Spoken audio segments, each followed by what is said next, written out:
Magandang araw po sa inyong lahat. Ako po si Banat Bay at eto na nga pag-usapan natin. Breaking news po ito. Naku po, patay kang bata ka.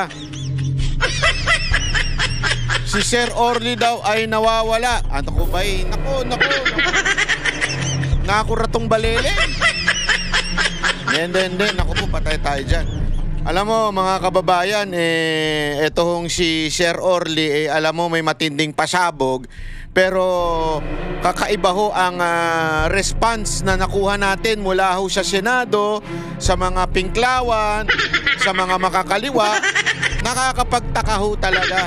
Dito mo malalaman talaga na sabi nga ni Chis Escudero, orchestrated ang mga ginagawa nitong kampo ni Romualdez. Diretsuhin na natin, huwag na tayo magpaligoy-ligoy. Kampo ni Romualdez na baka kasangkot din ang kanyang amo at pinsan na si Marcos. Gago! Ito kasi may bagong balitang lumalabas ngayon, ha? May bagong balitang lumalabas ngayon at tila nawawala daw po itong si Sir Orly. Hindi natin alam kung dinukot na ba ito, kung ano ba ginawa dito, di natin alam, ha? Pero gayunpaman, ito lang ang masasabi natin, ha? Nakikita ko kasi natin, ladies and gentlemen, na napakaraming lumabas na witness and resource person sa Senado. 'Di ba? Nandiyan ho una-una si Diskaya. Nung si Diskaya nagbanggit ng Zaldico at Romualdez, siya ho ay talagang inusig. Sinabing sinungaling. Binigyan ng kung ano-anong mga paratang. Ginawang masama. Tapos lumabas naman sa resource person at witness itong mga engineer ng DPWH o mga opisyal ng DPWH, 'di ba? Katulad na ho sila Bryce, tulad na rin po nitong si Hernandez, si Alcantara, Bryce Hernandez pala, at saka si Alcantara at yung isa pa.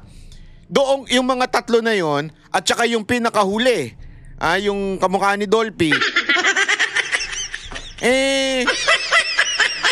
Walang binanggit na Zaldico, walang binanggit na Romualdez. At ang mga binanggit kapwa senador. As expected, nung hindi binanggit si Romualdez, ladies and gentlemen, yung mga yon ay naging bayani. Gago! Tila baga na sila lamang ang nagsasabi ng totoo at yung katulad ni Diskaya at saka ni Orly ay hindi na totoo. Gago! Kung ano-anong iniisipang technicality at kung ano-anong paratang ang ibinibigay dun sa dalawang nagbanggit kay Romualdez. So ibig sabihin lamang po may pattern na. Pag ikaw binanggit mo si Romualdez, masama kang tao, sinungaling ka, hindi ka credible, marami kang flaws, iimbestigahan ka, paparatangan ka, basta nagbanggit ka ng Romualdez. Pero, pagka hindi ka nagbanggit ng Romualdez, bayani ka, ikaw ay panipaniwala, ikaw ay makatotohanan, ikaw ay aalagaan ng gobyerno, basta hanggang kay Zaldico lang. Kita nyo yung pattern? Tanga na lang ang hindi makakita ng pattern. Gago na lang ang hindi makaunawa na ito ay talagang orchestrated na i-divert at tanggalin kay Romualdez. Tulad nga po ng aking sinabi, ladies and gentlemen, tulad ng aking sinabi, pinapaliwanag ko ito dun sa gera. 'Di ba pag sa gera, yung mga makalumang panahon, yung mga panahon ng ating mga ninuno, unang aatake itong mga kawal. Yan yung mga congressman, mga senador. Tapos merong inner circle na nagpoprotekta dun sa hari. Yung inner circle na yan, yan ay si Romualdez. Kaya etong mga nasa labas o yung mga umaatake ay pinoprotektahan nila yung inner circle. Dahil pag napatumba yung inner circle, ladies and gentlemen, tatamaan na yung hari. Yun ang pinaka last defense yung inner circle na yun, which is, alam natin si Romualdez. Pag tinamaan na siya, damay na ang hari. Di ba? Kaya nga alam nyo mga kababayan, ang tindi ho, pag binanggit mo ang pangalang hindi pwedeng banggitin, ang name that you cannot mention, ay binanggit mo, yari ka. Siguradong dadalihin ka. Siguradong pararatangan ka ng kung ano-ano, sinungaling ka, at may technicality pang nagaganap. At eto, ladies and gentlemen, papakita ko lang sa inyo. Ano ba yung sinasabi mong nawawala, banat ba? Hindi ako nagsabi niyan. A very credible person na nagsabi niyan. Walang iba kung hindi si Congressman Kiko Barzaga. Si Kiko Barzaga, alam naman po natin, yan ay very nakakatawa dahil sa kanyang meow-meow. Pero gayon pa man, pag ito nagsalita ng seryoso, napakatalino nitong batang to. Napaka-logical nitong batang to. At higit sa lahat to ay may paninindigan ito, matapang, may bayag ho ito. Hindi katulad nung iba, pasensya na, hindi ko na lang papangalanan. Meron kasing mga tinitingnan na bayani ang mga pinklawan na nung una anti-corruption, yung pala anti-diskaya lang. Nawala yung bayag nung pinupuntirya na ni Diskaya yung mga sino ba yung binibigyan nila ng pera. Alam mo, kahit ako na-frustrate. Na-frustrate kasi idol ko yun. Gustong-gusto ko yung mayor na yun. Pero hindi ko na lang papangalanan. Hindi, totoo. Gusto ko yung mayor na yun kasi napakalinis nung mayor na yun. Napakatino daw yan sa kanilang syudad. Gayong pa man, itong mayor na ito ay alam natin na hindi gusto ang mga Diskaya. Wala naman akong problema doon. Okay lang. Pero sana hindi siya tumigil doon. Sana talagang anti-corruption. Kaya lang problema, nakapokus lang siya kay Diskaya Nawala yung bayag niya pagdating. Kaya sa tingin ko, hindi pa siya dapat maging presidente. Hindi pa niya panahon. Hindi tayo pwede sa ganyang klaseng politiko o leader na walang bayag. Kailangan natin sa Pilipinas yung may bayag. Hindi po ako nagbibiro Kailangan natin ng matapang. Bakit to? Puro pasaway ho ang mga politiko natin. Puro demonyo mga politiko natin. Kailangan meron talagang matapang na may bayag, may David, ika nga. 'Di ba? Alam mo yung David? Yung isipin niyo na lang si David, 'Di ba yung Philistines, 'di ba? Takot lahat ng buong Israel, maging mga kapatid niya, takot. Nung narinig niya, walang atubiliw siyang pumunta at lumusog, pinilit ang sarili niya at naiinis siya bakit nilalait ang ating Diyos. Oh, ganun si David, galit na galit. Sabi niya, hindi pwedeng isang supot ang lalait sa ating Diyos. Ganun talaga Kaya nga ang tawag niya, di ba? You uncircumcised Philistine, sabi niya. Di ba? Hindi siya papayag. Yun ang tinatawag mong kahit maliit, may bayago. Di ba? Yan ang kailangan nating leader. Kaya nga, David was one of the greatest leader nung panahon ng Old Testament. Si David po yan. He conquered a lot of nations nung panahon niya. Kasi may bayag. Importante ho sa bayan natin, lalo na doon sa bayan natin na kung saan ang korupsyon ay talagang mula sa baba hanggang sa taas korap. Kailangan natin ng isang leader na may bayag. Kaya nga nagkaganito ang bayan natin dahil meron tayong leader na walang bayag.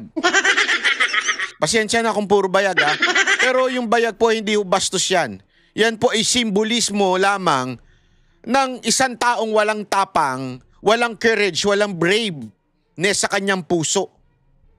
Eto nga po si Congressman Kiko Barzaga, matindi ho ang tapang nito. At ito ang kanyang sinabi. Orly Regala Guteza, the witness who testified against Romualdez can no longer be reached. Naku po, patay tayo dyan. Sana hindi siya pinatahimik ng Marcos administration. Naku po. Sino bang Marcos yan? Si BBM ba yan o si Sandro? Gago! Orly Regala Gutesa, ha? Naku po. Magparamdam ka naman sa amin, ha? At ako nga, sabi ko nga dun sa post ni Bato, handang tumulong sa iyo ang Banateros. Ha? Saan paraan? Hindi ko sa pera, hindi. Wala naman po kaming pera. Hindi po sa kahit anuman. Kung hindi sa public statement o kung saan man kakailanganin ang social media ng iyong pahayag. Kasi yung media talagang tinatarget ka. Kaliwat kanan ang pag-i-interview para i-discredit ang iyong credibility. Kaliwat kanan po ang mga ini-interview nila na to discredit ikaw para tanggalan ka ng kaya nga alam mo dapat yung mga kapwa Marines nito, retired man o in service pa, dapat to you stand behind this Orly Regala kasi alam nyo grabe ho yung kanyang sinabi kahapon na talaga namang ngayon ikini-question pa. Alam mo, sabi ko nga, ang lupit itong mga animal na to. Hindi ho, alam mo yung kini-question nila bakit ayaw niyan tumanggap ng Senate and Witness Protection? Kami ang boses ng masa, hindi natatakot. Katotohanan lang, di kami nalulunod. Walang bahid ng sismis, lahat ay totoo. Kahit sino ka pa, pag mali ka babanatan ka. Walang pinipili kulay, wala kaming kinikilingan. Basta para sa bayan, kami lalaban. Pag tama palakpakan, pag mali banatan, di matitinag, di matatakot. Para sa bayan, tuloy ang sigaw. Sa harap ng kamera, walang halong takot. Mga baluktot, lahat kayo'y tutumba. Ang hustisya at totoo, yun lang ang mahalaga.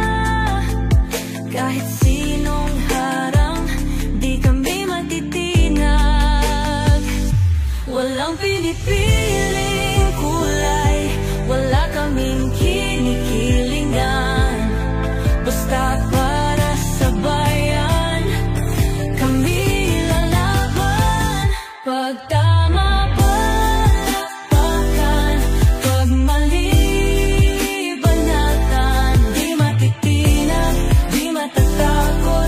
Para sa bayan, tuloy ang sigaw. Kung nasa tama ka, ikaw ay aming kasama. Pero pag mali ka, handa ka na bang mabasag? Banateros kami, walang inuunan. Dahil bayan muna, bago ang sarili.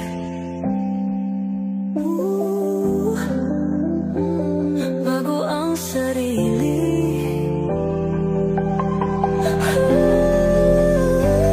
Pag tama palakpakan, pag mali banatan, banateros ang sigaw. Katotohanan ang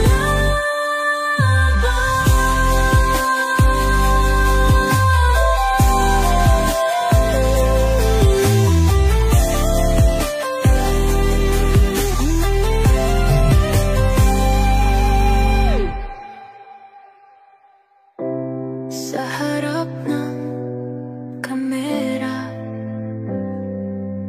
walang halong